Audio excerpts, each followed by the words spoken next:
murugadu waa dareen aad u adag kaasi oo qofku ku sababa inuu niyad jabsanaado, inuu gudihiisa madnaan ka dareemo, inuu rajo la'aan dareemo, isla markaana uu noqdo qof aan waxba danaynayn. waxaa jira dawooyin loo qaato murugada kuwaasi oo qofka waxoogaa nafis dareensiiya, balse dawooyinkaasi hal waaro uma noqdaan dhibaatada murugada. waxaa jira habab kale oo badan oo aad kula tacaali karto murugada, nafisna ku dareemi karto, isla markaana gebi ahaanba murugada kaa joojin kara. muuqaalkan waxaan kuugu sheegi doonaa qaar ka mid ah hababka lagu daweeyo murugada, waana kuwan: jimicsiga iyo murugada. waxa ugu horeeya ee aad samayn karto si aad murugada iskaga fududaysaa waa jimicsiga. waxaa la caddeeyey in jimicsigu uu niyadda qofka si fiican sare ugu qaado uuna wanaajiyo haddii si joogto ah loo sameeyo. marka aad orodo ama aad jimicsi samayso, jirkaagu wuxuu soo dayn doonaa maado loo yaqaano endorphins, taasi oo aad u yaraysa xanuunka iyo dareenka murugada.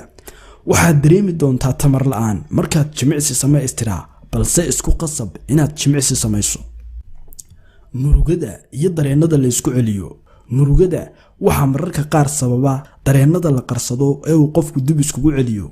haddii aad rabto inaad iska daweyso murugada, oy ama qayli, balse dareennadaada dib ha iskugu celinin. cilmi baadhis ayaa waxay caddaysay in dareennada la isku celiyaa ay dillaaci karaan, isla markaana ay saameyn karaan unugyada hoose ee jirkaaga. inaad oydaa aad ayay caafimaad u tahay, sababtoo ah kiimikaalada uu jirku soo saaro markuu qofku ooyo ayaa waxay qofka ka caawiyaan inuu aad u nafiso. murugada iyo iimaanka. inaad ilaahay aaminto oo aad aaminto inuu ilaahay dhibka kaa saaraya waa mid ka mid ah waxyaabaha ugu muhiimsan ee aad murugada kaga takhalusi karto. murugada iyo diiqada ama stresska. murugadu mararka qaar waxay ka dhalan kartaa diiqad ama stress kugu batay. haddii shaqadaada ama howlaha kale ee aad qabataa ay yihiin qaar diiqad badan kugu sababaya, waa inaad wax badan ka barataa sida loo maareeyo diiqada ama stresska. qosolka iyo murugada. qosolku waa caafimaad. markaad qosasho, jirkaagu wuxuu soo daayaa kiimiko murugada yaraysa. xataa haddii aanad qosol niyad u hayn, isku day inaad qosasho. taasi waxay kaa caawin doontaa inaad nafis dareento. murugada iyo iftiinka qorraxda. aad iskugu day inaad hesho iftiin qorraxeed oo kugu filan. iftiinka cadceedu wuxuu jirkaaga ku cariyaa inuu soo saaro hormoon loo yaqaano serotonin. hormoonkaasi oo ah ka mas-uulka ah inaad farxad dareento. inaad maalintii 30 daqiiqo cadceedda socotaa waxay sare u qaadi doontaa niyadaada, waxaanay aad hoos kaaga dhigi doontaa murugada iyo fikradaha beenta ah.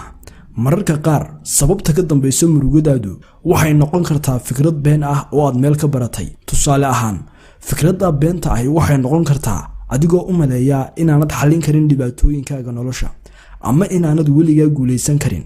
haddii adiga xaaladaadu sidan tahay, nasiib ayaad leedahay, sababtoo ah isla marka aad fikradaha beenta ah iska saarto, murugadu way kaa tegi doontaa. murugada iyo taageerada dadka. cilmi baadhisyo badan ayaa waxay caddeeyeen in dadka taageero bulsheed oo fiican haystaa ay hore uga bogsadaan murugada. haddii aan si kale u dhigno, inaad qoysku jecel yeelato ama aad yeelato saaxiibo ruma oo ku taageera waxay kaa caawinaysaa inaad ka takhalusto murugada.